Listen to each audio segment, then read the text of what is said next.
to give me a check on LinkedIn? We're hopefully streaming on Facebook and LinkedIn's, but I let's see. Yeah, Facebook. We're good on Facebook. Yeah, Okay, we're LinkedIn good just on I got an Facebook. alert. All right, so we're about to start the Gillmor Gang. We're checking our streams. We're inviting people. We're sharing. We're loving. We're excited. Woohoo! It's Sunday. All right. You got your sound checks from everybody, Steve? Dennis? Yes. Yeah. Yeah. Okay. Okay, please. Jeez Louise. All right. Mute is off. And we're going to go in 3, 2, 1, and. Hi, Steve Gillmor here. This is the Gillmor Gang, a rare Sunday appearance. Not that rare. Right, not that Sunday. Second time in a row, I guess. No, that's not true. Last week was Friday. Was it Friday? Well, yesterday it was Saturday. Maybe not in London, but definitely here. Okay, welcome to from London.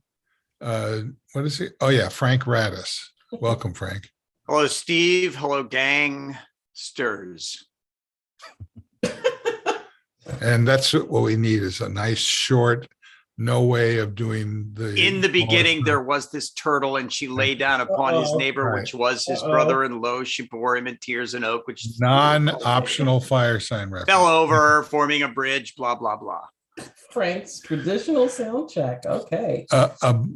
Let's see, from the state of the framework of Massachusetts is, is the founding fathers, right?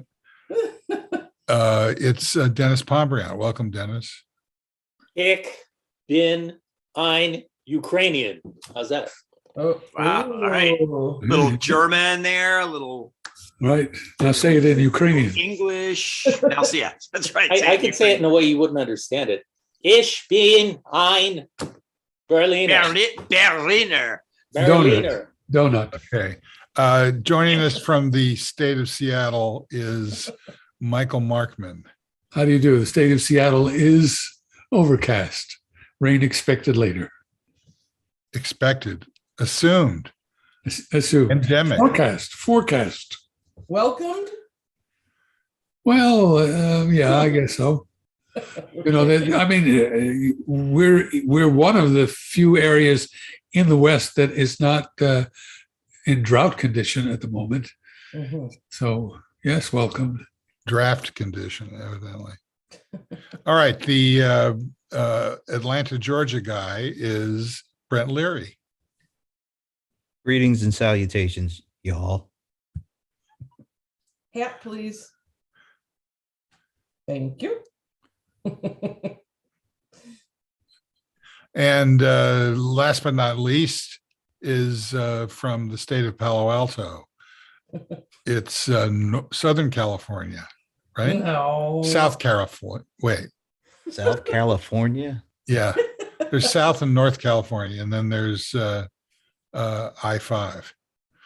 I think he's in Connecting the West. two. Yeah. Well, we are West definitely well, I'm going to follow Brent and talk in my local syntax. Who's me? Hey. But I haven't introduced you yet. Oh. Okay. Thanks. And that's not Brent Leary. Brent Leary's already introduced. What's that guy's name? Keith Tier. Welcome, Keith. What's up, lad? It's great to be here today. Yeah. Here on show. I'm loving it so far, lad. Oh, What are you, wow. a beetle? Are you a That's what beetle it sounds now? like in California. Is that fake beetle or is that That's Manchester? that's Yorkshire, where the pudding comes from. Mhm. Ooh. You know what, Keith? Explain to the crowd what pudding is. Yorkshire pudding is eggs. No, not Yorkshire pudding. Pudding. It's dessert. Oh yeah, pudding is dessert. Yeah, It's not a thing, except for Yorkshire pudding, which is savoury and goes with your main course, roast beef. which is a thing. Yeah, there's a lot. In English language, there's lots of exceptions, isn't there? Yes, in it. Are we recording? In it. I hope not. No. So Very- Brent, I fear what might happen to the last 2 minutes, but anyway. it's become a snippet or a sneak peek. It should not surprise you, but as I was growing up, that's exactly what my accent was. It's changed over the years as I've traveled around. It's gotten, what is it? More Queensy? Not Queensy at all. No, it's kind of a combination of London and America. Yeah. I had a really terrible accent. I had a Baltimore accent. So Baltimore accent is, let's go bowling for dollars. Well, I have an artificial accent. I do not have a native accent to any region. That's not true, actually. Well, what is It's what? it's New England anchorman accent. No, I'll tell you what it is. Actually, I grew up and learned to speak in the Bronx, but my mother was from Philadelphia, and she hated the way people who grew up to speak in the Bronx sounded. So every time I said coffee or bag or chocolate, she would say no.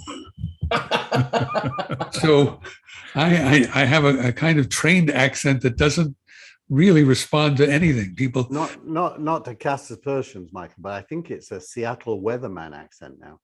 maybe it is. Michael, were they using the term John in Philadelphia back in that day? John, I don't know. I was born there. I escaped within a week. Is That's probably a good Brent, thing is then. that, I think I was there just until my bris, but then Oh, ugly you turn should taken. explain that for the audience. No, Okay. So, hey, Brent. Talk about is, snippets. Is it? Oh God. Ah, kudos. I'm And done. I thought Steve was sophisticated until that very Oh moment. God, that was good. Yeah, That was. I'm glad that you've caught up now. And why does Mr. Dennis not have a Massachusetts accent? Oh, he That's a does. good question. It lurks. Oh, really? Yeah. It's dormant? Let me just click that accent button here. Let's see what happens. Go ahead. No, I don't speak. I don't use the towny accent anymore, even though I grew up along Route 95. But you could give us a sample, right? Oh, you want a sample? Yeah. Yes, I could.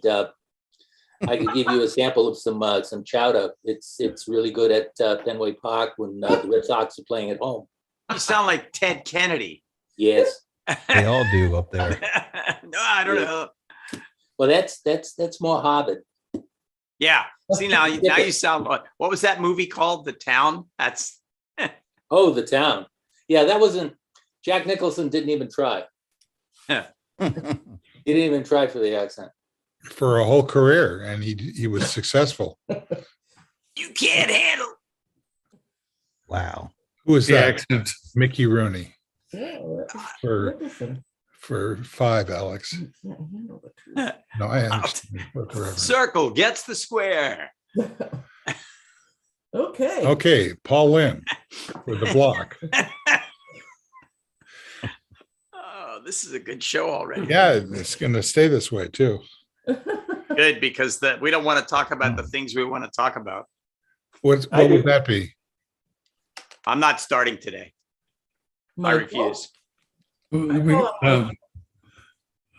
I don't know. We don't talk about Bruno. Bruno. Oh, Mars. good. You know what I've been. Bruno San Martino. Oh, wow. Yeah. I remember. Watermelon Man. Good song. I'm thinking of the movie with Good movie. Godfrey Cambridge. Uh-huh. Uh-huh. All right. There you go. I just wanna Okay, own up. Dennis, you're aching for I was A Quakin? I was going to say that there will be a discussion in the next little amount of time about how and if we return to work. in offices. There's a lot of back and forth about what's good for people, the cost of gasoline and commuting, especially with the Ukrainian war going on. And believe it or not, what we've just went through last week with daylight savings time, it seems like every year there's a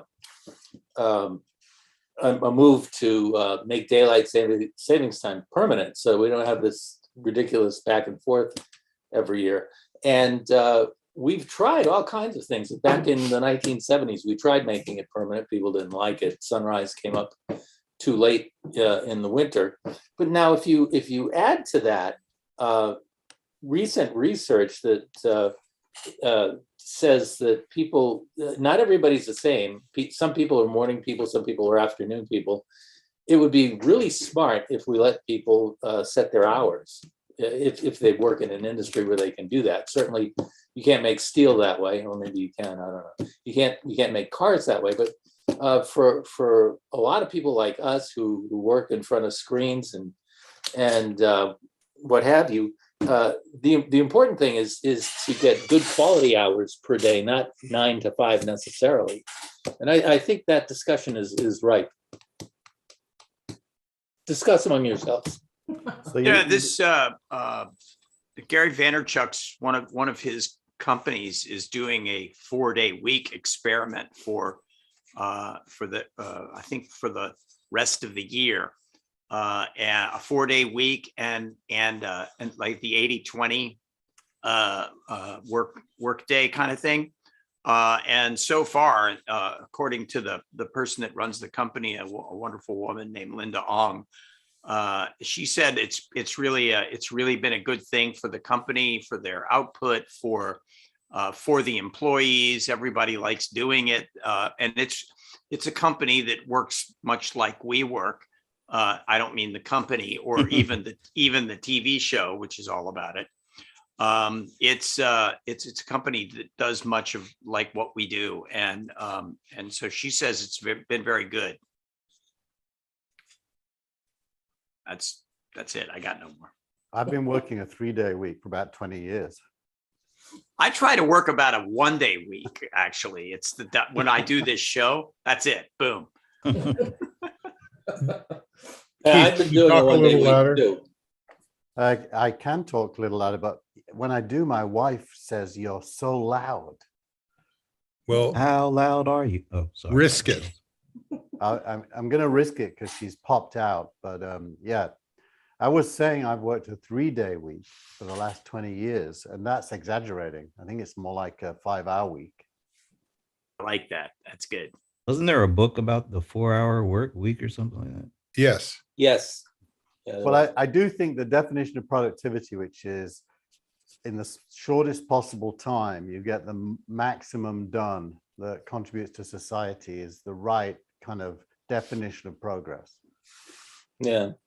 Yeah. Combine that with the story of the millionaire next door, and I think you've got a way to approach work. I only work half days. Millionaire Next Door is. I'll give you one example of the millionaire next door. I will not get on a ladder and clean out my gutters. Do they even have gutters in London? They have rain, Dennis, so they must have gutters. Does anybody else Well, understand? they're very tall buildings, right? I mean, they're like Yeah, 5 I get it. stories. Can I hear a translator? Yeah, for what Frank's talking about? When I was a kid, we used to climb up the drain pipes. This get is on the not a roof. translation. Is there anybody, Michael? Yeah, who can like a mechanic understand? or I'm a not plumber. sure. I'm not sure why. I don't think it takes a millionaire to hire someone to clean their gutters. No, no, that's not the point. The point is See, that's why I didn't understand it. there are things that you don't need to do that will interfere in what it is you do need to do in order to get to accomplish what it is No glamour. you have to accomplish. Things that are not glamorous that people usually don't want to do. Somebody has to do it, and those Or folks dangerous. or dangerous, Yeah. And those folks end up being millionaires. You don't see them, you don't hear them. They're not building their personal brand. They're just stacking because Yeah. they're doing the stuff nobody else wants to do. Well, I keep telling my wife that there's some things I'm just not supposed to do, like cleaning gutters, and she just keeps making the list. Damn right, man. It happens to all of us, doesn't it? A list. Oh, no, cleaning the gutters. This show is just going great. Yeah, it is. It's interesting, right? Tina, what do you think? For any new viewers, go to t.me/Gillmor Gang to find out what we really think. He had to get that in there. I have a question, Dennis. I have a question for you. There was an announcement made today by the Prime Minister here in the UK that by, I think, 2040, the UK will be launching some kind of space platform to gather energy and somehow get it back to the planet. So that because obviously in space, there is an unlimited amount of free energy. And what do you think of that? It's the opposite of what Dennis was talking about 2 weeks ago, which is digging Exactly. a hole in the ground. Yeah. Well, actually, I wrote about this in my book as well. It's called space-based solar panels. And what you have to do is park a solar farm. What's really cool about this is all the technology has been figured out. It's a matter of implementation. So you park a solar farm at L1, which is about 35,000 miles above the planet in orbit. So What does L1 stand for? I don't know. Level one. I think it's a Lagrange point. Yes. It's a geostationary orbit. So even though the thing is in orbit, it stays above the same place on the Earth as the Earth turns. Well, that's Cool. So it collects, that's where it collects all the solar energy. I'm almost done. It collects all the solar energy, and where they park. Hang on just a second. It converts Still almost the energy. It converts the energy to microwaves. It beams the microwaves down to a station on the planet that's about 2 miles in diameter. It's called it's not a rectifier. It's I'll think of it. A rectenna. So it's a rectifier antenna. It captures the microwave radiation, turns it into electricity, and boom, it goes out to the distribution grid. Why aren't we doing that now? Well, until very recently, you didn't have space lift capability like Elon Musk has provided or Jeff Bezos has provided. The cost of putting solar panels in orbit is very expensive. And remember, we're talking about 35,000 miles above the planet. Most space missions orbit in the 1,000 to 1,200 mile above the Earth range. So we're talking about a much further distance, which is why Elon Musk, I think, has developed his biggest rocket, whatever it's called, Falcon Heavy. Well, then, of course, there's the new NASA rocket, the moon rocket, or the Mars rocket that they're testing, I think, this week. But Yeah. just to stay on the subject, just what does the math say, Dennis? Let's assume that we've now got today's costs. How does it compare to, say, putting solar panels in the Sahara?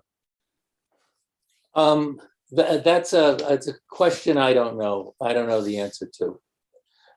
Sure. Well, what about putting solar panels in the middle of Australia and sending the electricity to the coast where it desalinates ocean water and then piping the water back in and growing wheat?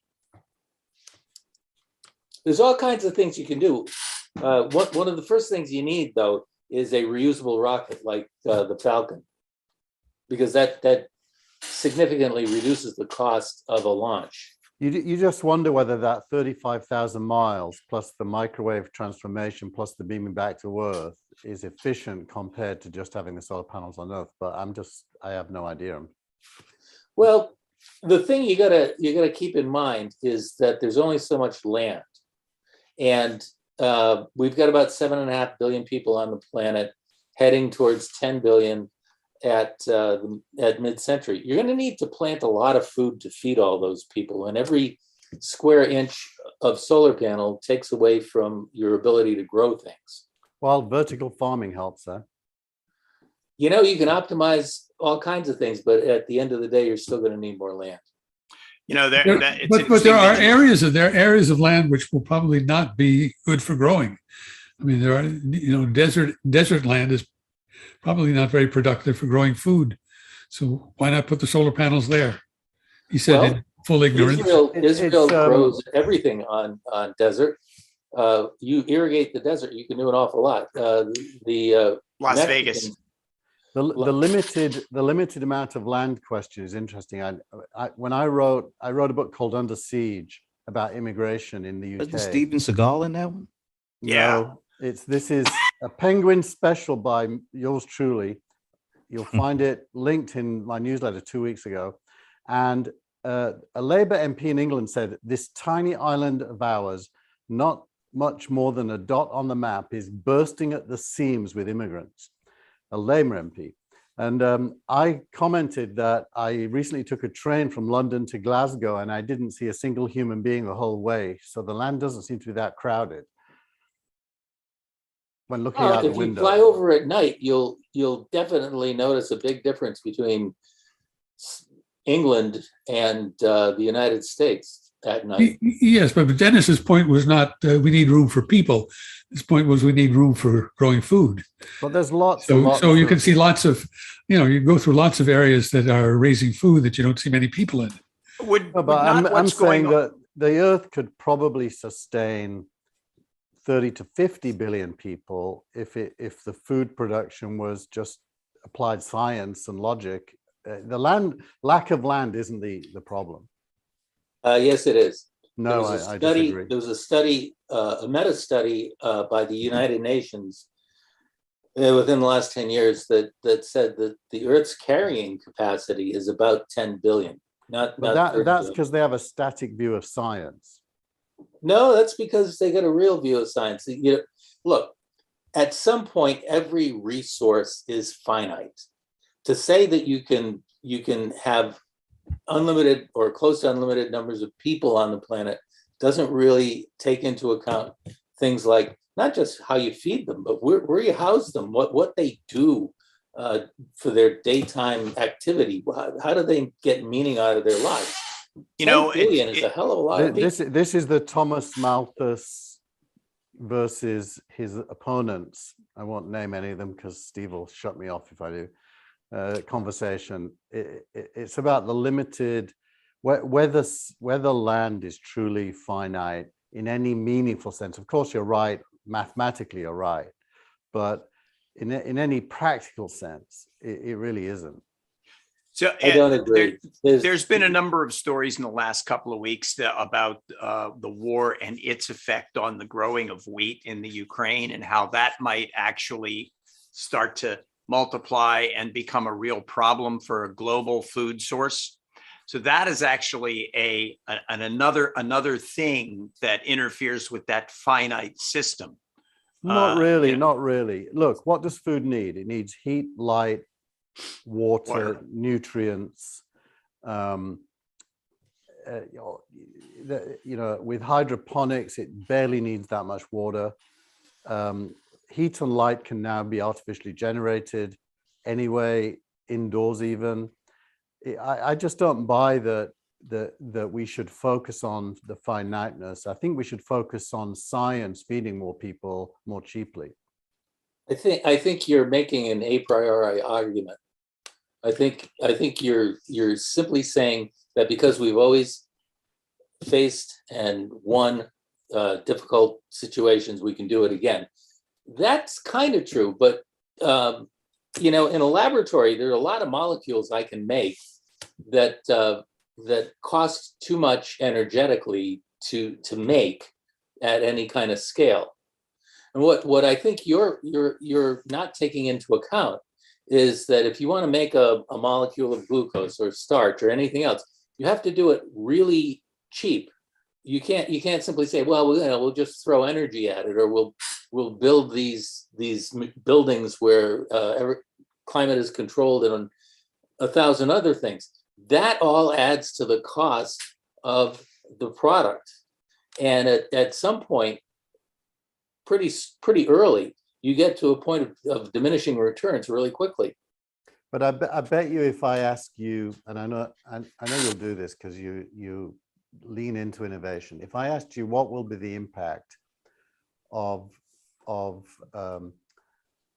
unlimited free energy, robotics, and AI on food 100 years from now, I doubt you will say that we're going to grow, the same amount as today, or even only 2 times more, or even 5 or 10 times more. It's obvious that we can do way better as a human race. And my fear is, the Green movement in the UK went down this debate, and they were talking about population.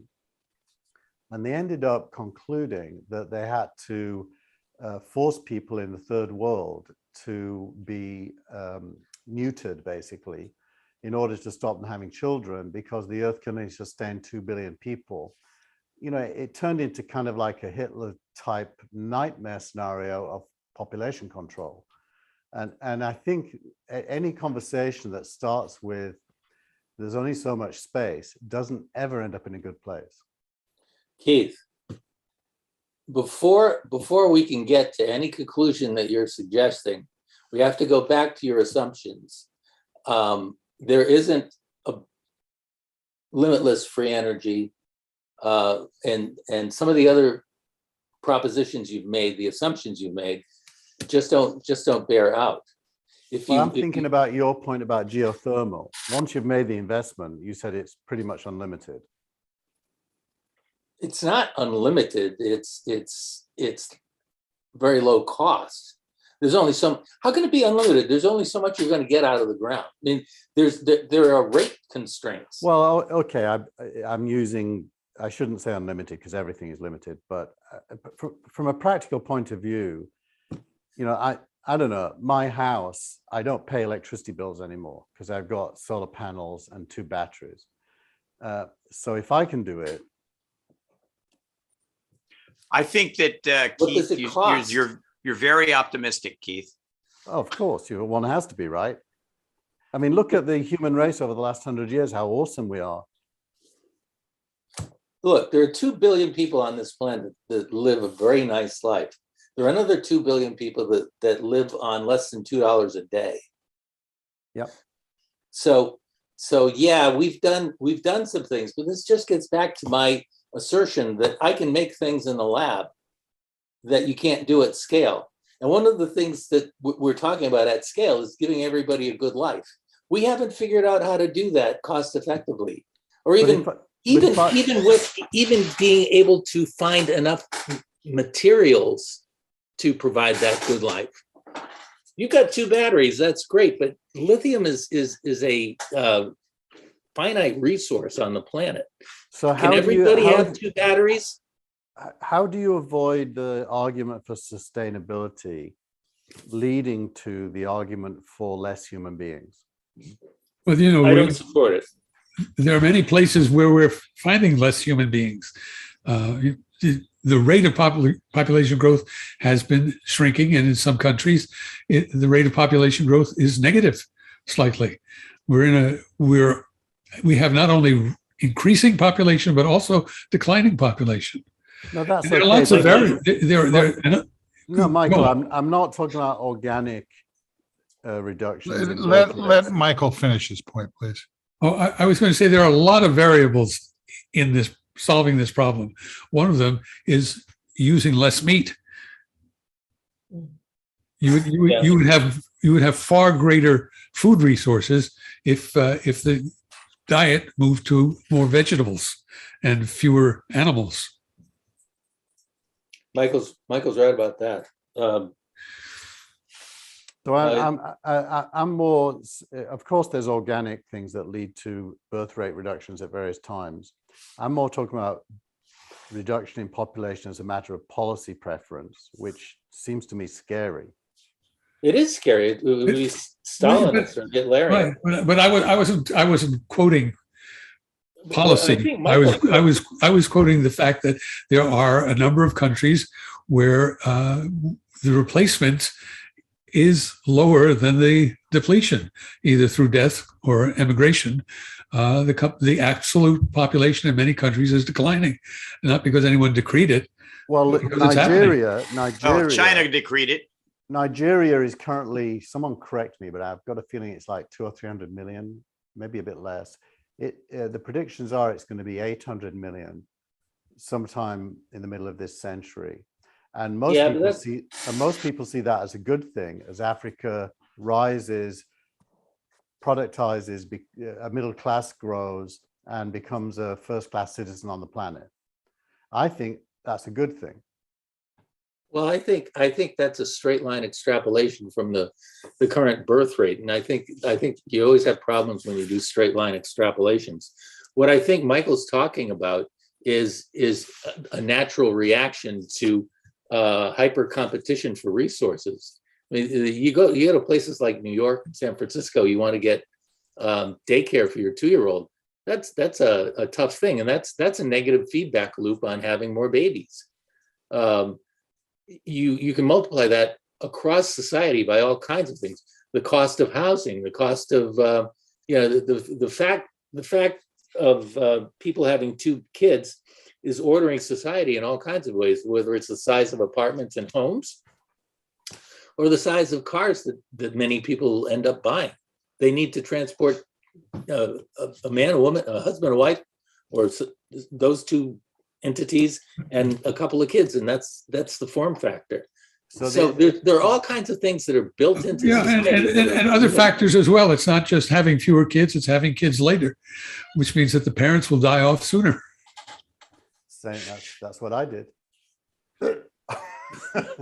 But not on the show. Yeah, I was going to say that I think you kind of have to have a narrative that says, how can we use our ingenuity to make life better for more people, no matter what? I mean, some people will naturally choose not to have as many children anyway, fine. But I don't think you can have a policy preference for less people. Oh, exactly. And just for the record, I didn't have any kids. My wife had 2.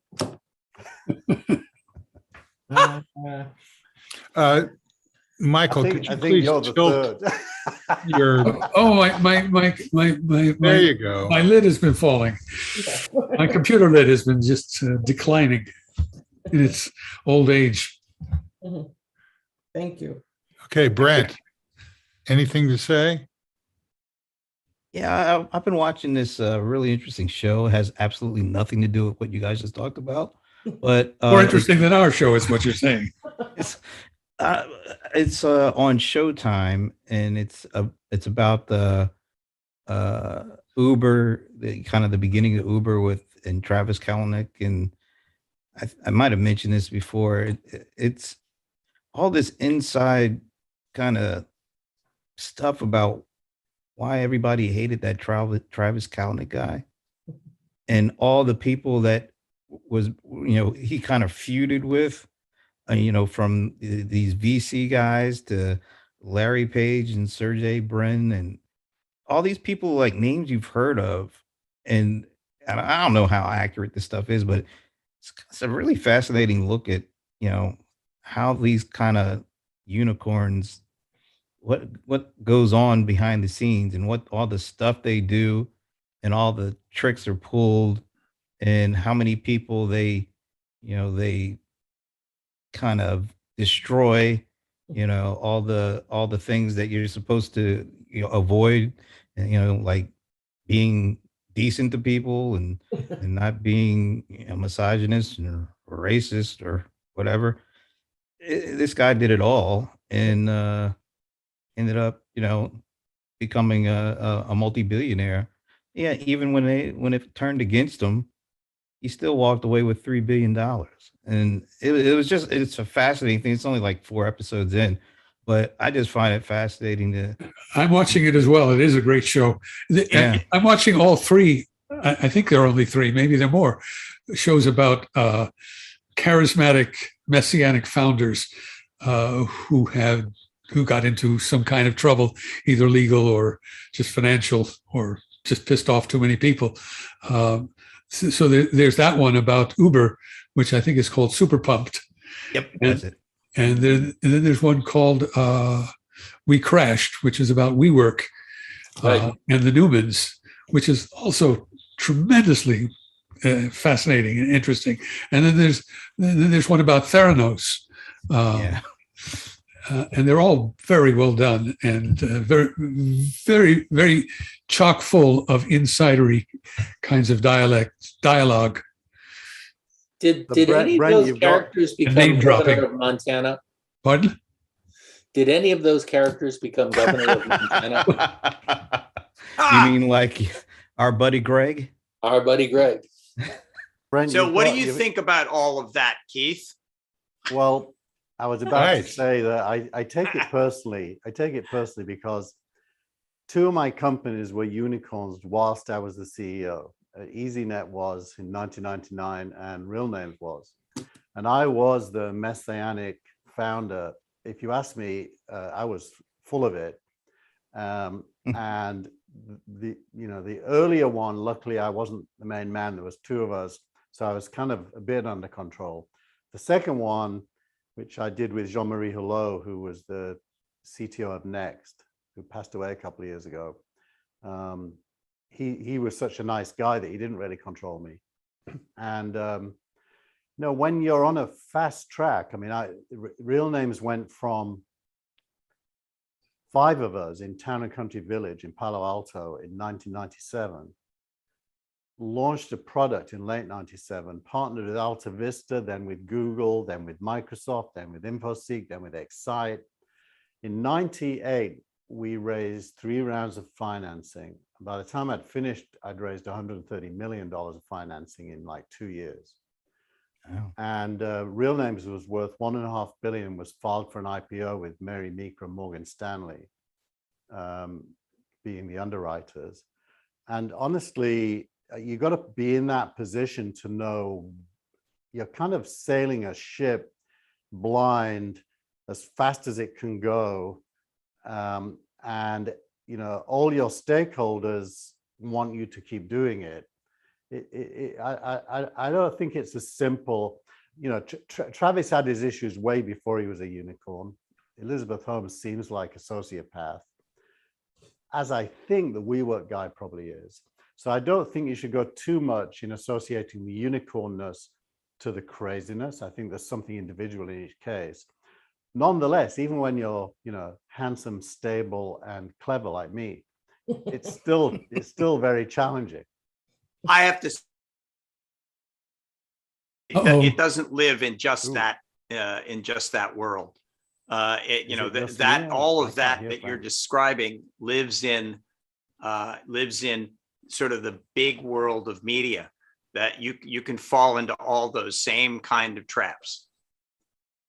Yeah. I know some unicorns that have been pretty normal people. I'm thinking about Teen Zoe at Zora. Remember him? Oh yeah, Right? absolutely. Yeah. He seemed to. He's a good HubSpot, guy. too. Seemed like he had it under control. Yeah, the HubSpot guys too, Dharmesh and Brian. Yeah. Dharmesh is a real good guy. Yeah. Well, if you just look at these 3 that are the subject of these TV shows, they're not 3 of the same thing. As Dennis said, Newman doesn't seem evil at all, but you see him falling into the trap of what he became, and you feel a certain amount of empathy for him. Elizabeth Holmes just seems sick. Elizabeth Holmes is a sociopath. A fraud from the outset. Yep. And Kalnick really had a good idea. She had a good idea, but absolutely no technology to deliver it. Whereas Uber was a smart idea in many respects, and it is a real product, a real service. The question of who it exploits and who it helps is another issue, but it wasn't a fraud. Mm. And it's still a going concern. People still press their phones and get a car. I think Uber is what Dennis described as this space solar panel thing when he said the technology is already there. It's just now execution. Uber was kind of like that. Everything was already there. No one had figured out the jigsaw puzzle to put it together into what it became, and he did, and moved very fast. So he gets a lot of credit. But he was young, highly charged, aggressive, up against the establishment in every city in the world. It's going to create a certain type of person, isn't it? Well, he also surrounded himself with a couple of good people. Yeah. But he Well, seemed to anyway, burn them I out. recommend all three of the series. They're exceptionally well done and fun to watch. Yeah. I had one Well, other I haven't thing, seen too. any of those, but I'd watched the trailer for the Elizabeth Holmes flick, and it looked really good. And by the way, I both can't of them- watch them. All of them also have documentaries I like the that, documentaries better. that cover the same material with actual footage and interviews with the actual people. Yeah. So you can either have it fictionalized and dramatized, or documentary style. But So and they all, by the way, also are the subject of podcasts. So you've got and books. So you've got plenty of ways of taking the information in. Endless things to ignore. Isn't that kind of the way everything is right now? I mean, you think about, you could get the same content delivered to you in multiple formats, and you can consume it the way you want. I was thinking about the Amazon, the deal finally closed on MGM for 8.5 billion. I think I mentioned this to Steve. Yeah. I was kind of fascinated. It's like, okay, that's 8.5 billion for all this content that's It's been around like 8.1 billion forever. for James Bond, and the rest for, I don't know. Yeah, that. Um, but it just fascinates me that at all this content that we've grown up with for years and years and years, and Amazon buys it for 8.5 billion. But then there are companies like Slack have they been around for 10 years and they sell for 27 billion. It's we always talk about the content, but it seems like it's still about technology and being able to leverage the technology to distribute the content. It seems like that may be even more important than the content itself, but we treat the content like it's gold.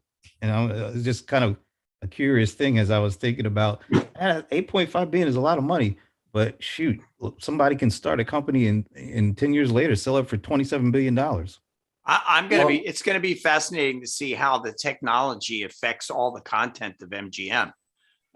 Because I mean, I think you're right on the one hand, but I also think that, in terms of that world, without the content, there is no future. Think about Marvel, which was, comic books that people had been reading since, I know it was after DC, so it must have been since the 60s. And how many, thousands of comic books became content that ended up becoming stuff that was on either in film or TV shows that eventually became video games that eventually became, podcasts and all of the other things that were touched by the technology. So I saw that MGM thing as not just a pure content play, but a play for a technology company that would utilize the content and probably in some new and fascinating ways. See, I see it as a play for an audience. I mean, without a potential audience, the technology and the content don't really matter. And without the content, you don't have an audience. I mean, right, to a degree, it's a three-legged stool. You need all three channel. legs. Yeah. Well, yeah, what we're talking about is distribution to the audience. It's a way of monetizing the content. I mean, if you have the content in your vault, it's not worth anything. If you can get it out to somebody who will pay to see it, it's worth a lot. So that's where the technology gets knitted into the whole process.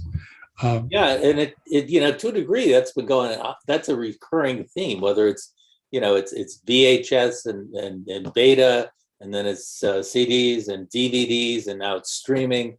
I'm sure that there are entrepreneurs who have gone down the curve with each of these technologies with basically the same content. Well, let's not forget that the IP behind the content that's in the library will spawn other types of things that sort of live off of the IP. So you know, who knows? There might be a Man with the Golden Gun series, or a you know, I mean, there might be other types of things. Not might be. There will be other types of things that will come from it. Look at the history. Look at the history of music as an encapsulation of this. The same content was sold to us on vinyl, and then on cassettes, and then on 8-tracks, and then on CDs, and now a per stream sale on streaming media. Yeah, and this Atmos thing is amazing, by the way. There's a version of Strawberry Fields Forever and Penny Lane that you can click on and listen to it, and it feels like it's literally in the middle of your head, and if you move your head, it stays there. I upgraded all my speakers in my living room last week because of the Beatles' one album being done for Atmos, and I realized my speakers sucked. So I bought better speakers. Oh my God. What were the better speakers? Sucked is a relative term for you, Keith. Well, it's the same as the price of MGM. It's relative to Amazon.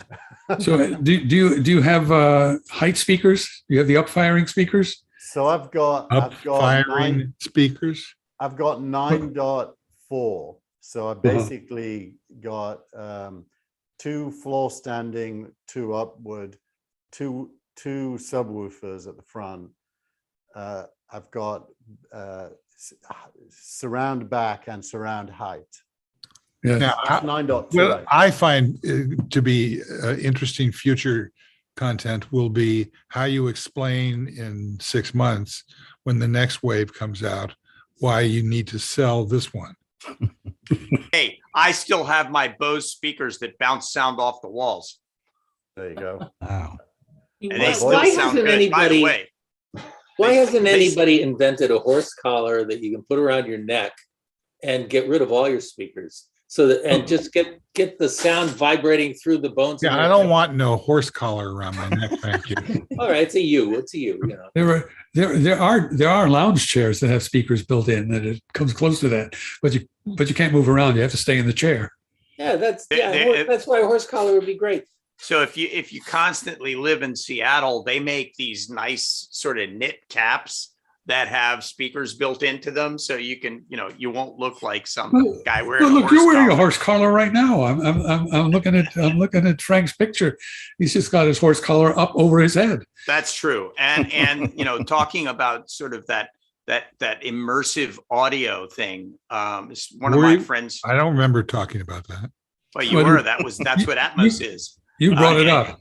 It's immersive audio, and this friend of mine who owns a company called Made Music did an immersive audio piece for the Air Force, where he, you saw an airplane which came in from, stage left, and it flew over your head. You got the Doppler sound, and you literally felt like it was going stage right. People were talking behind you, and things were happening in front of you. So that was a very early example of how that immersive audio thing eventually became something that now you can go out and buy. So the Apple Studio display that was announced, I think 2 weeks ago now, does have 5 speakers in, and apparently does a pretty good job of spatial audio. You haven't gotten yours yet, Keith? I think it's 6 speakers. Ordered but not delivered. Oh, I kind of figured. Of course. And do you have the Ultra Studio? I sold my this is the part of the narrative that I was alluding to. Yeah, I sold my XDR display, which I bought for $6,000 when it came out, for $4,800 on eBay. That ain't bad. And I spent the $4,800 on the new Apple display and the Studio with the M1 Ultra. Wow. But I had to add about $2,000 to it to be able to afford it. I sold a very expensive guitar and bought my new laptop. There you go. I cried when I sold the guitar. I don't think you cried when you sold your tech. I cried when my mother threw out my baseball cards. Oh, I would too. How did you decide which guitar to throw out? I thought you told your wife they all cost the same. Oh, that's what I told her. That's the joke of all guitar players, that you'll die and your wife's going to find out what they actually cost. I did choose the one that actually the very best guitar that I owned that I never played. It was so weird. I went out and spent a whole lot of money on this fantastic guitar, and it stayed in the case for a year. Actually, almost 2 years. And I I say it just was said, you know what? artwork. Got it showcased in your room. It was artwork, and I should have hung it on the wall, but I know as soon as I did that, my wife would say, "So is that a guitar or is that a painting?" By the way, I guarantee all 6 of us have things that we paid a lot for and don't use. For Steve, for example, it's called a TriCaster. Yeah. Oh, two of them. Ouch. Bada boom. Oh, I yeah. felt that one too, though. So. Yeah. You did? Yes, I did. Yeah. How's that $6,500 wall display going for you? I'm still in the room design phase. Right. It's in the box. Did you get it? Has it been delivered? Have you set it up? Oh, I've You had haven't? it for a month. I'm still trying to figure out where to put it. And after you figure that out, then you're gonna have to figure out. I what have to get a new one. Well, you can use the new Studio Mac to power the 65-inch display. Yeah, that's part of the scam. By the way, I discovered universal control on the Mac this week. It's all been talked about a lot, but I hadn't actually used it. And it isn't what I thought it was. It basically, if you put your iPad next to your Mac laptop, the mouse and the keyboard go between the two devices. The screens are independent. The iPad's still an iPad. Yeah. The Mac is still a Mac. But you can take the screen and the keyboard and do stuff Use on it the on your iPad. iPad. And you can Yeah, you can also I- drag and drop across. Yeah, one to I've the been other. doing it. I use it as cool. I use it as a second display, and it works pretty good. It's a little odd. But it's not No, really but a second display. It is not. It's not a monitor for your Mac. It's its own thing. Well, you Yeah. can actually make it a monitor for you. Now what happens is they released the new iOS last week. Now what happens is when you go into your Mac display, you get 2 options. One is to use universal control, in which case you're right, Michael. But there's a second option to extend your display to it. Uh-huh. Yeah, and there's 2 ways to extend your display. For example, one could be that you extend your display to your iPad, and the other could be that you wirelessly extend your display to AirPlay and watch it on the TV. And then be able to drag over, for example, while I'm watching this output with all of our imagery on it, I bring up my Chrome browser and I slide it over to the other display. And now I've got the Chrome browser over on one side and I've got this imagery on the other side. And I can independently go back and forth and control things on both of them as though it were a second display. It's an either or thing. It can either be universal control or it can be a second display, but it can't be both.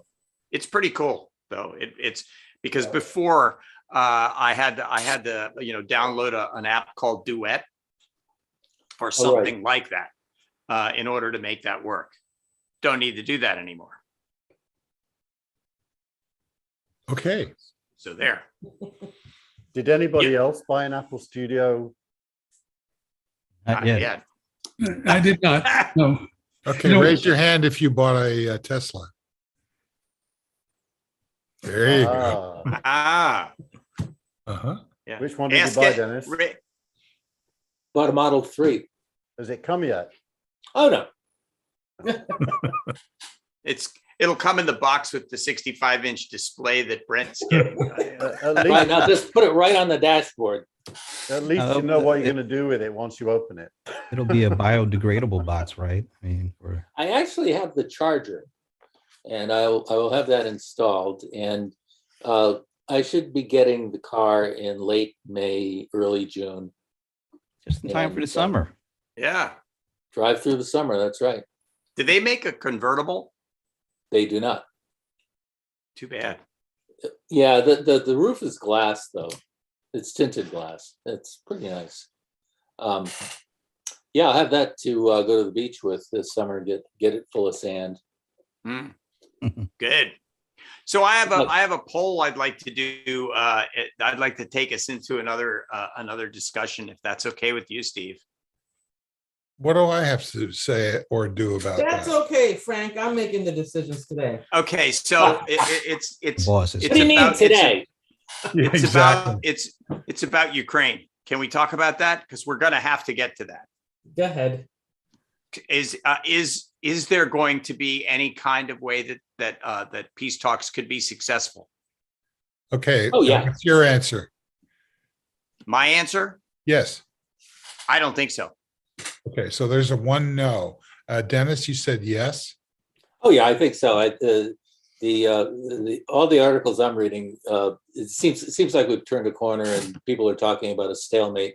You get to a stalemate, you've got to negotiate your way out of this. And so I have no idea what the timetable might be, but it's pretty clear that. Well, I read one article. I think it was in Foreign Affairs. Generals are saying that Russia has reached its. They have a term that means you ain't going no further based on what you've got for an army and what you've got for supplies and everything else. You're topping out. So yeah, I think next step is serious negotiations and get it done. Okay. That's Brent. I think I agree with Dennis. So that's 2 yeses and 1 no. Michael. I agree with Dennis. The question is not if, it's when. But eventually you reach a point where it has to happen. And the question is how long we have to wait and how many people have to die before it gets there. So that means at some point, yes, but now. Well, No. what does now mean? What time frame? What time frame is the poll? Okay. Thursday. So Like Thursday? you know what? Maybe I should have made the poll a little bit differently because I agree. I mean, if you take a look at almost any war, you get to the point where the atomic bomb drops and you got to go and you got to sign some kind of deal. This who's going to wait 5 years or 6 years or 10 years or 20 years? So in the immediate future, will there be negotiations between Zelensky and Putin that will create a situation where there will be a cessation of hostilities? The next. How's that? All right. Hold on. So does that change your vote, Dennis? No. Okay. Does that change your vote, Brent? Nope. Okay. Michael? No. Okay. Keith? I'm a no in the next 2 months. Maybe after that it all opens up. But I think we got 2 months of hell first. Who's Okay. hell? Because I think Putin is not. Sane? He is sane from his own point of view. I heard this story that Michael McFaul told on the TV of being in the room with Putin, and Biden was the vice president, and Biden made some kind of throwaway comment about Russia as if he understood Russia. And Putin said, you know what your problem is? You think we think like you, but we don't. And if you're Putin and you're this crazy, extreme Orthodox Christian nationalist with designs on pushing NATO's borders back, it's going to be a hard day in hell before you give up. You're going to do everything required to achieve your goals, and I think you will. So I have a question that I'm not even sure of, that I know you all who are way smarter than I am have the answer to. Can you become a member of the EU and not become a member of NATO? Yes. Yeah. So, and how would that affect any kind of repercussions based on what Putin has said about? Wouldn't. The EU is not a military pact at all, although there's been various attempts led by the French to try to turn it into a genuine single state with a single military, but it's never happened. It's a political and economic countries like Austria and Switzerland. But the question is, what is the perception of that? Well, What? it's a hard question because it depends on, it's really to do with trade more than anything else and legislative authority. So the reason Brexit happened is because the legislative authority of the EU was seen as overreach in the UK. It wasn't really hostility to Europe as much it was hostility to a parliament that made laws for you that you had very little control over. So the political union is awkward for Russia to agree to, but the economic union is probably very beneficial to Russia. There's another Political- problem with that, though. The problem is that Russia is a decaying empire, and they really don't want to have a country wedded to the EU that is prosperous and wears blue jeans and all the rest of that stuff right next door. That's a real problem for them. So although they say NATO right now, I would imagine that any negotiations are going to have EU content as well. That's what I meant. You know, there are a couple of dimensions to this. One has to do with the rivalry between Russia and NATO. The other is just solely Putin's obsession with reconstituting the Russian Empire or the USSR. Whatever the internal politics of Ukraine are, Putin wants to own it. Putin wants to control it. Putin wants it back. When the USSR existed, the Russian Federation was the largest republic. Ukraine was the second largest. And Putin has his eye on reconstituting the bigger empire. So that's a second dimension to this, and that will continue whether or not, for instance, Ukraine has been saying, you know, they would consider signing some kind of neutrality agreement and say we will never join NATO. Apparently, that's something that would be acceptable to Zelensky, but I don't think that's enough for Putin. Yeah, there is that problem. Ukraine even in the Cold War, Ukraine had a seat in the United Nations as a independent country. I think Georgia did too. Yeah, there are a lot of problems that I just don't think Putin is seeing very clearly. We've just been through 70, 80 years of decolonialization right after World War II, and now Putin wants to bring back a colonial empire. That's not going to happen. Well, it'll happen within limits that it's funny. I was watching Meet the Press this morning, and you know, it is striking how definitive the US policy narrative is that Ukraine doesn't constitute crossing a line. They even asked the director, whatever he's called, the head of NATO, the Norwegian General guy, Secretary. Jens. Secretary General, Yeah, they asked him whether use of chemical weapons would cross the line, and he did not say yes. So He didn't say no either. He just didn't say anything. He didn't say anything, but it was implied then. Then they had Liz Cheney on, who was a bit of she was characterized as a hawk and came across as one, not really understanding, I think, the consequences of what she was saying, or at least if she did understand them, then she was highly irresponsible in what she said. Didn't care. Probably didn't care, which is in contrast to her January 6th committee work, but you know, which shows you these are complex people. You can't be for or against them as human beings, because depending on the issue, they go all over the place. But it did strike me that Ukraine has been given away. I mean, it's done. No one's helping Ukraine unless they help themselves, really. So Putin will get whatever he can take, and no one's going to stop him. No, we'd have to see what the shape of the final agreement would be between the two countries. So Keith, where are you on the poll? I'm saying no negotiations for the next 2 months. I think they're already negotiating. Well, So I mean, Is that a no or a yes? Well, I'm kind of following what Michael said, which is putting a I know, timeline on but it. I'm asking you. I'm a no for now. I'm a yes ultimately.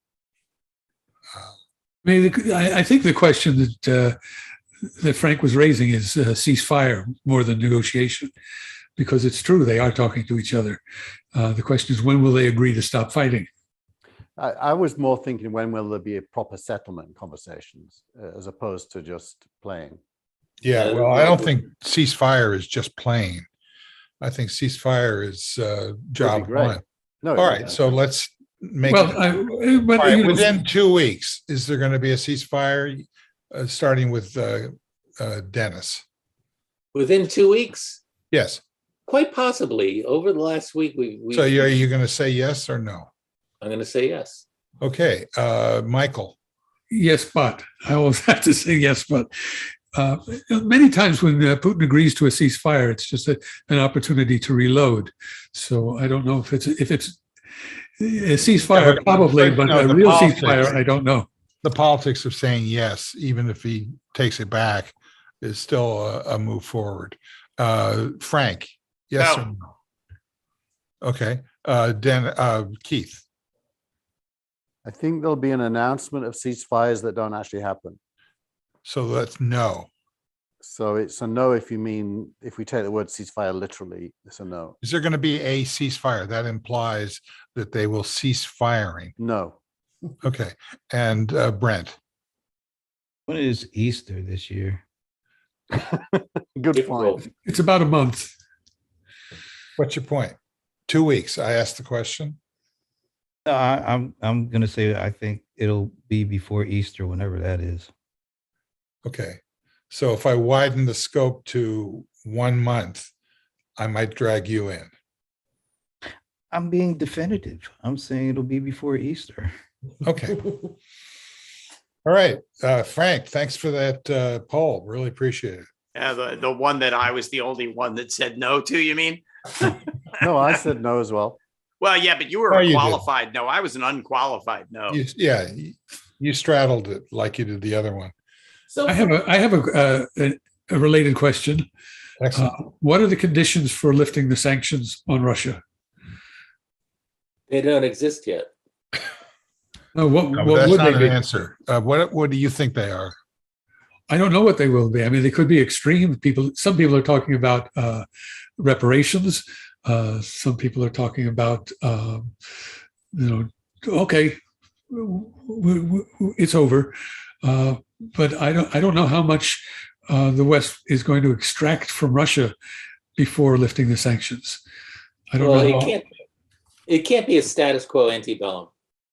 That doesn't make any sense. So Ukraine has many of its cities in ruin or partial ruin. So there have to be some reparations. And I think that would be status quo antebellum, wouldn't it?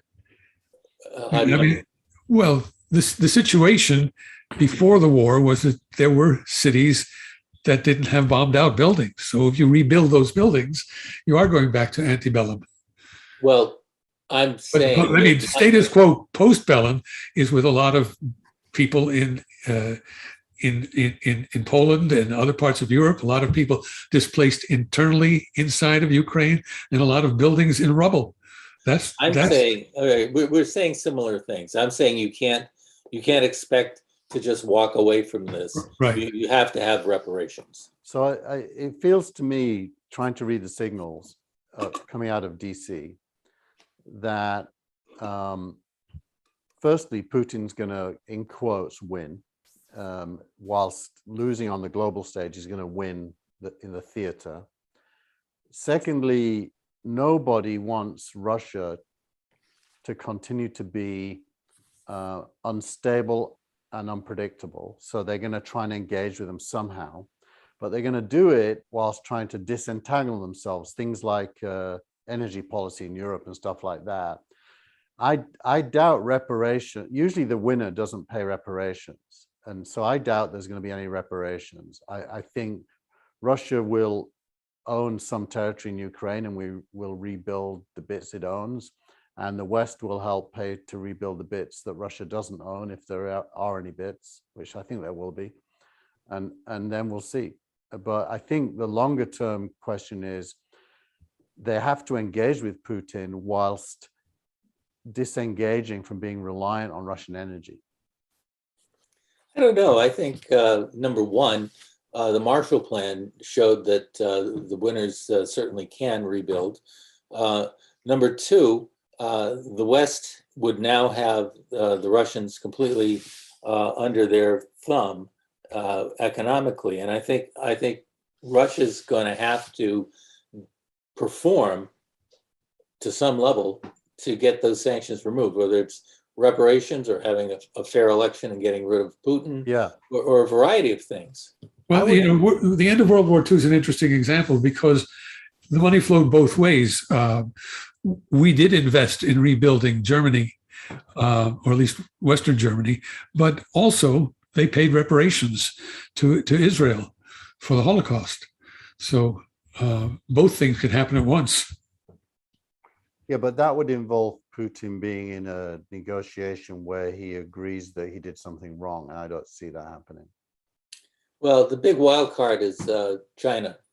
I don't think Putin does a whole lot unless Xi Jinping tells him, "I'm not going to back you up." And in the last week, we've seen a shift, a small shift in Chinese policy. Are we on the air? Yes. I lost Dennis's audio right after. Oh, I'm sorry. It's my fault. I have an unstable internet connection. It's me. No worries. I was just saying. I thought Xi Jinping has a lot of cards to play, and he's started playing them this week.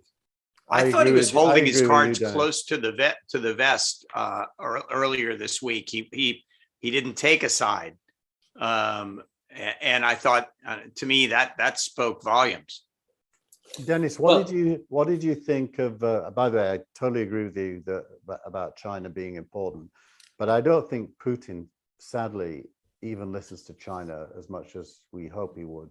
But what do you think of the Saudis raising that they might price oil in the Chinese currency? I think it doesn't matter. And the reason I think it doesn't matter is I think the Saudis have been playing a huge shell game. The short answer is that they're running out of oil, and that whole Aramco thing, that was a sucker punch. So we don't buy very much Saudi oil ourselves these days, and I think the Saudis, if they want to price in renminbi, they can go right ahead. But most of the world still trades oil in dollars. And there's I don't know if it's a treaty, but there was an agreement between Washington and Riyadh 30-ish years ago to always price oil in dollars. So the biggest oil reserves in the world, am I right that Iran is one of them? Iran, the Orinoco Basin in Venezuela. Venezuela, yeah. Largely because they're untapped and they're heavy sour oil. I thought Venezuela was light crude. No. Orinoco, the Orinoco Basin is in Venezuela. It is it's heavy, it's high sulfur content, and because of that, there are relatively fewer refineries in the world that take that kind of oil. Most of them want West Texas Intermediate, Saudi, Brent C crude. They're all light, sweet. They're called sweet when they have low sulfur content. They're light, sweet oils, and that's what refiners prefer to make. And China doesn't have significant oil reserves, right? That's my understanding.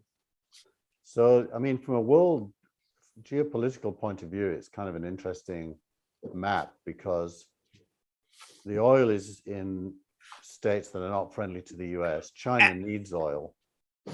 I think it really could put Iran back in the game. Well, there was the whole Iran nuclear thing is happening right now, and Russia's at the table there, by the way, with the US.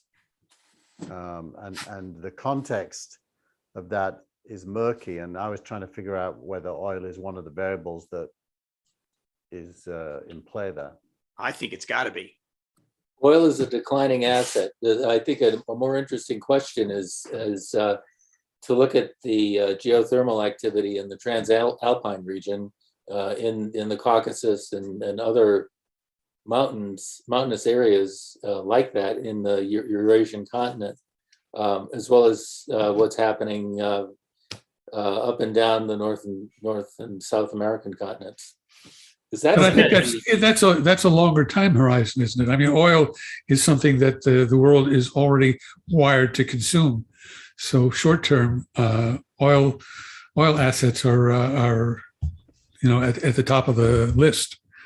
Actually, I've said this before. Keith is being brought to us by electrons that were generated out of geothermal vents in Sonoma County, and as I said at the beginning of the show, in this particular case, the technology is there. It's a question of building out the infrastructure, which includes building a power plant. Gee, we know how to do that. Drilling a couple holes in the ground. Gee, we know how to do that. Plugging it into an existing transportation infrastructure, high tension wires. We already know how to do that. This is something that's ready to go. The big question is, what is your tolerance for $5-6 gasoline? Mine's pretty good. I don't have a car. Okay. I at the risk of paving over the internet yet again, I want to go once around the table. Last thoughts, starting with Brent. I'm hungry. Didn't have lunch, so I'm thinking about dinner. That's it. Have some shrimp, Mr. Gump. That's but in terms of what you're looking at for the next week, Pizza. that's going to be better than what we had last week. Oh, well, I don't know about that, but I have a couple of. I'm still thinking about how technology companies are becoming or almost adding media to their core to begin this whole first party data thing, because everybody's focused on the end of the cookies and data privacy. And so you're seeing, Salesforce Plus, HubSpot bought a couple of companies and created their own podcast network. I'm kind of focused on how these big technology companies, and of course Apple and Amazon, but even the ones in the enterprise software industry, they're all starting to try to figure out how do they go first party data centric and creating these, almost sort of like networks of sorts. And I'm just fascinated to see how they do it, which ones don't do it, which ones are having issues, and where it all ends in the end. And you and your CRM Players partner, Paul Greenberg, are having a roundtable on this subject, DMPs in particular, on Thursday, correct? Well, CDPs, and that's next Thursday. Yeah, but that I guess that's part of the discussion. But yeah, even further out is because it is about getting data, getting as much as you can from every kind of angle and perspective, and then being able to leverage it in real time to get people's attention. Have you been looking at the supermarket networks? No. So, well, supermarkets have been collecting data on customers with loyalty cards for years, and now they're looking to monetize it by creating advertising networks based on what they know about their customers. Yeah. So, everybody sees the game and is trying to get into it from wherever they stand.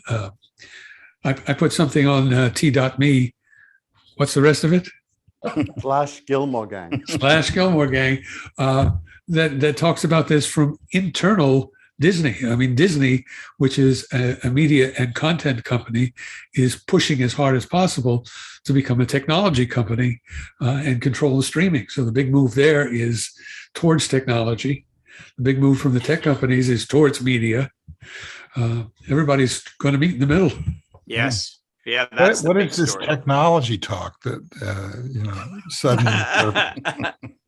I actually read a piece about the Amazon MGM merger that claimed that the catalog was only the second reason they bought it. The first reason was all of the metadata around consumption patterns and the data, underlying data platforms that has. Okay, that was your last thought, Keith. No, one more thing then. If that's my I'm last sorry. thought. I may no. come back to you Okay. if I invent some additional time. Or a time machine. All right. That was a great movie, by the way. The Hot Tub Time Machine. Yeah. At the Atom Project. Excellent. Time machine. I like the Atom Project. I enjoyed that. I said that was a great movie. Well, I thought you were talking about the original Time Machine. No, That was that was a great movie too. Robert Taylor. Give me a break. Yeah, Robert Taylor. I know. He was. Please. Great. Okay, Frank. Last. So thought. I'm fascinated by the backbenchers creating a problem for the Brits using the oligarchs' mansions to house refugees from Ukraine. Thank you, Dennis. There's a long That's it. tradition. There's a long tradition in the UK. In the 30s, during the Great Depression, it was the Communist Party organized taking over posh houses and putting poor people in them. Basically, just taking. How far did they get? Very far, actually. A whole squatter rights in the UK. If you go and look at the law in the UK, squatters have a lot of rights because of what happened then. Hey, quick shout out to the Russian cosmonauts dudes that got to the space station and they were wearing the Ukraine colors. Oh, All right. Yeah. There's a big debate about how that happened. Yeah. The leading theory is that Russian factories only had yellow. Or orange. Michael Markman. Yes, we're going to have more. That's all. We're going to just have more of what we've been having. I don't think it's going to be any better this week. Probably a little bit worse. Substack, interesting enough, Substack. How many of these last thoughts are you going to squeeze in here? No, I'm just going to say Substack. No, I'm just going to say the Dennis. All right, I'll shut up then. Last thoughts. I will get to you if I feel like it. Or if you invent a time machine. That was a great movie. Oh, which one did you like best? Robert Taylor, of course. Wait, the new Star Trek is having a time thing. Yes, right I know. now. I was waiting. Dennis. I was waiting for you to Dennis. bring that up. I was waiting. Dennis. Nature abhors a vacuum. We've heard that before. War doesn't stand still. If you're not winning, you're losing. I think if we're reaching a topping out point for the Russians right now, look to the new technology that the Americans are sending to Ukraine, which includes kamikaze drones. I think the tide of the war could change in the next week or two as these high-tech weapons go into mainstream use in that war. Okay, Keith Tier. Just, I hope that's correct. I want it to be. And what better place to test weapons than in a war? Is that your last thought? No. I have a new one. I wanted to I'll get to you. I wanted to say the thing about the media. Hey, can we get some catering here? Brent's hungry. The thing about the media and big tech that Brent was a catalyst for. It's interesting that this week Substack, there was a big debate from a former employee about Substack as a mission-driven company that wants to separate content from advertising. And you let content stand on its own right and be subscription-based. And if you look at big tech and media, to me, media is, what is it? It's sales, it's retention, and it's customer acquisition. But it's not advertising. And it feels to me as if all big companies have to become media companies as part of their sales retention and customer acquisition plans. And the better they are, the better they'll do at that.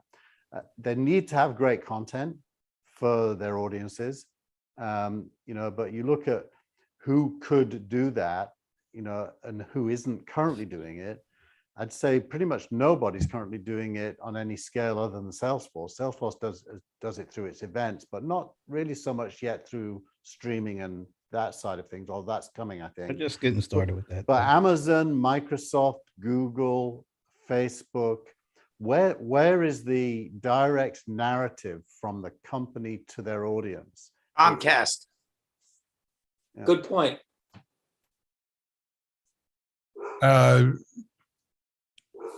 Okay. You had something else you wanted to say? Yeah, Mike? I'm going to hold out just a small amount of hope for the unlikely possibility that Putin will be deposed, because I think that's the best off ramp. Well, as it was called in some form of the app, that's magical thinking. I just In want fact, to point I think out. you said it. Can I point out something? Michael, I think you said that. And I I agree listen, with you. I am not predicting it or very hopeful of it, but I have a small amount of hope for it because I think that's the best way out, unlikely as it appears. Well, if it happened, Michael, I don't think it would be deposed is probably the wrong word.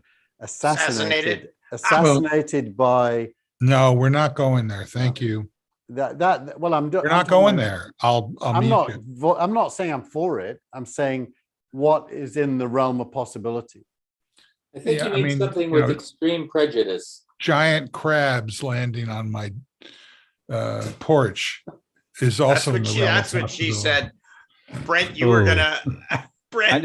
I was just gonna say, I got this notification from Facebook to kind of tie in not to that the last thing we were talking, the one before that, from Dreamforce. Dreamforce posted a new video.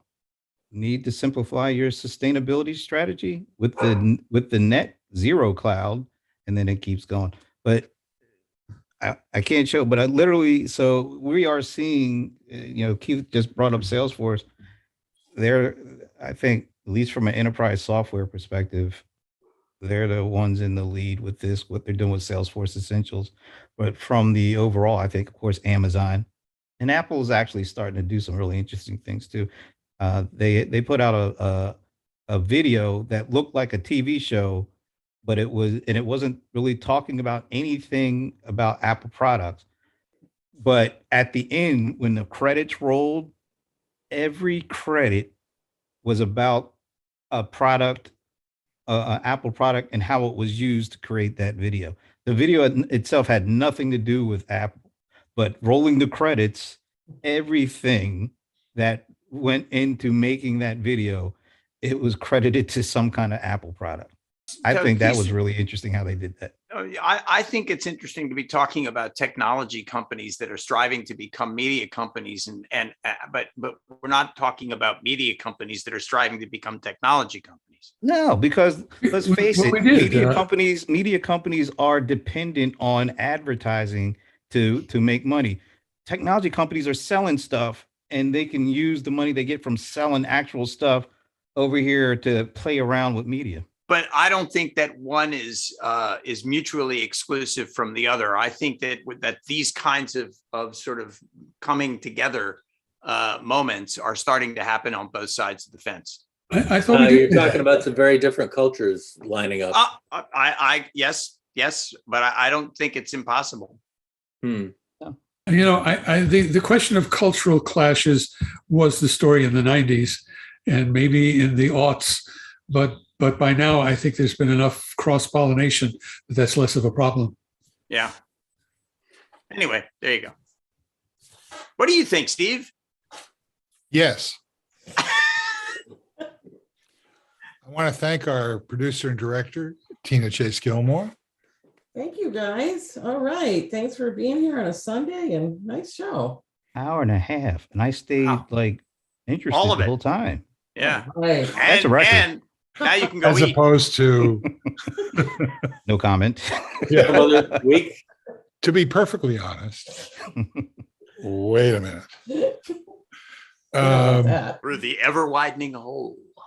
Uh-oh. Is that a fire sign thing again? Yes, it is. Oh my God. A new generation learns nothing from the 60s, All right? I'm not sure of that.